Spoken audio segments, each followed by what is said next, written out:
Hello and welcome back. So, the Alpha Omega Theatrical Dance Company is celebrating their 50th anniversary. Founded in 1972 to create, promote, and educate through the art of dance, connecting cultures and life's infinite expressions. Now back in development post pandemic, Alpha Omega Theatrical Dance Company presents Once Upon El Barrio, a full length dance drama inspired by the writings of Piri Tomas, author of Down These Mean Streets, that tells a story of resilience, redemption, transformation, and love for community. Here now to share more is Alpha Omega Theatrical Dance Company's Artistic Director Enrique Cruz Dejesus and Executive Director Donna Clark. Hello, and thank you for being here with us today. Congratulations on the reopening and the recreation of your new production, Once Upon El Barrio. But before we begin, I'd like to speak to Donna a little bit about the background of Alpha Omega Dance Theatrical Company, or it's Alpha Omega Theatrical Dance Company, excuse me. Welcome, welcome, welcome.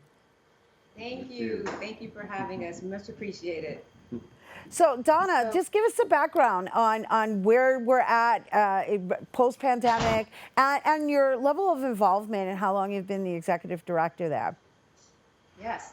So, company was founded 1972, and I came through as a student of Alpha Omega. It was sort of a dance teacher of mine guided me to Alpha Omega and came through as a student, as a rehearsal director, associate director, finally executive director, due to the passing of the longtime executive director, Dolores Vanison Blakely. She was one of the founders, and we lost her, of course, too soon in 2018. So through succession, essentially, I was prompted to become the ED. That's a beautiful thing, though, right? To grow Yeah. within, and I believe that's a similar story for you as well, Enrique, right? Yes, same exact way.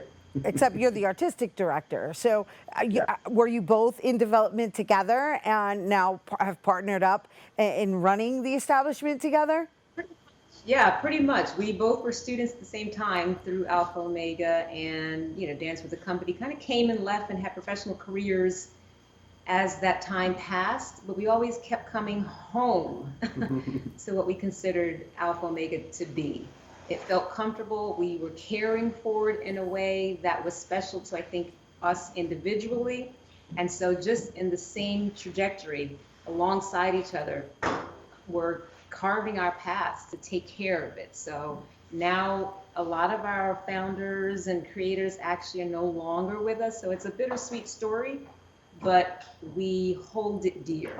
So it's our job now to make sure that it has maybe another 50 years or so. Well, that's the hope, and that's what you are designing, celebrating the 50 years that has already been established. And so, Enrique, let's talk about Once Upon El Barrio. I know you're the lead on this, and from what I understand, you've done a few renditions of it, and this is the first time it's coming out in full length presentation. So, let's talk about your inspiration, Piri Tomas. Well, the inspiration was actually my executive director, the founder who passed away, Dee Dolores, actually bought me the book. And she said, "This is an author that you should know about." And I read the book and it compelled me to read all the other books. And I said one time that I was going to try to create a dance drama out of it. And fast forward almost 10, 15 years, and here I am trying to complete it and showcase it. It's more like a play within a dance, and that's the way it plays out. So I take a lot of segments of different books, especially Down These Mean Street, Seven Long Times, and Savior, Savior, Hold My Hand. So I borrow a lot of stuff from the reflections that he talks about in what got him through those journeys. And so, in translating that into movement, right? Mhm.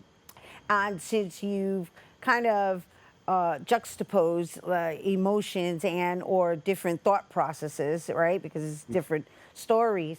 What should people expect in the narrative of because again we're talking about, you said it was more like a theatrical piece and it is being done through movement, and from what I've already researched about the your company is it's very exciting. It's like it's very exciting, the movement. And I wondered if you have your own style that identifies an Enrique Cruz Dejesus flavor.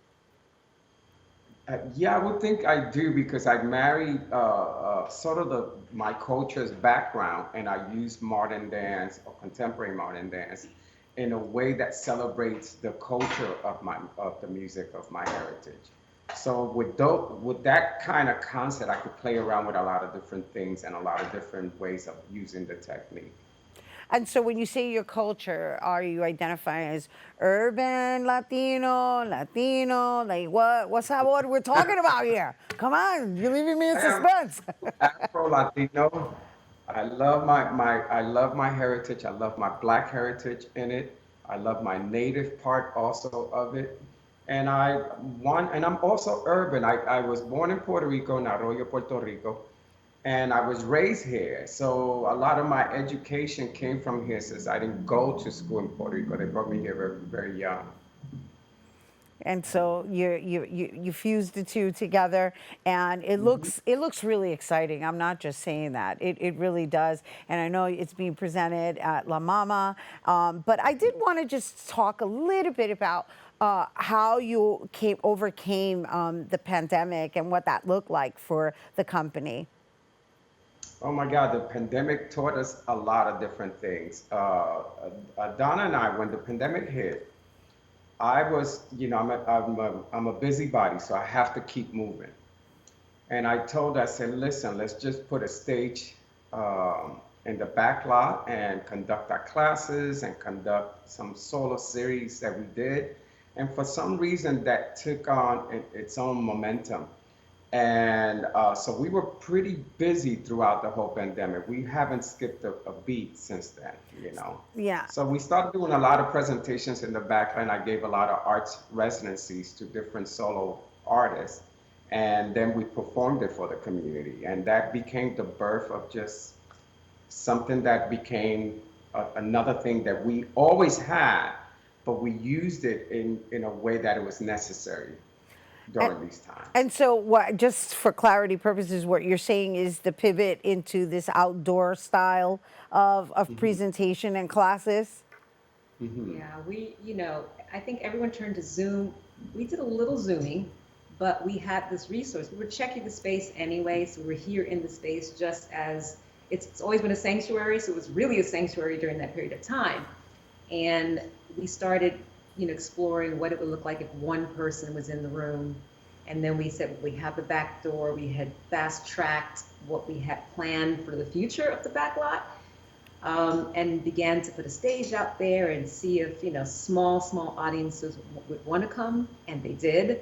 And so it slowly but surely grew, but became, again, a haven, I think, for artists, mostly individual artists at the time. But as it was growing, we just kept, like answering the call for what the needs were as we were opening up things more and more. And it fit our model. Our model is really a platform for artists. So while we're lucky enough to have a space to do what we do, we try to offer that to the community and to other artists. So COVID really just propelled us in that direction. That's a beautiful thing. And then the other part to it is that you also pass it forward onto the next generation. So before we go, let's just share a little bit about your youth programming. Yeah. So the youth program started back in 1972, and during that time,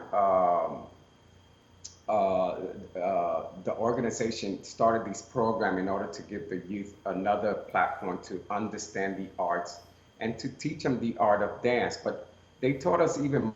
They taught us how to talk. They taught us how to conduct ourselves. And just because the organization is small, they've done so many great things to build the mind of those youth that came through, like myself and Donna, and that discipline that when our careers took off, we used that same discipline in our careers. So why was I going to change? I'm not going to change nothing from it. I do the same exact thing as they did for me to the new generation. That is such a beautiful story. And I got to say, both of you are extremely inspirational. Just in the little bit that we were able to share with our viewers, it's a wonderful story of coming full circle. I mean, while you're both alums, right, you're now in charge so that you're actually cultivating the next generation the way you were. So thank you for bringing it to our viewers, and congratulations on your 50th anniversary. Once again, everyone, the Alpha Omega Theatrical Dance Company is celebrating their 50th anniversary, and that is going to be taking place at the Ellen Stewart Theater at La Mama, which is located at 66 East 4th Street. If you're interested in tickets and information, you can visit alphaomegadance.org. All right, stay tuned because Bobby C's Weekly Sports Roundup is coming up next.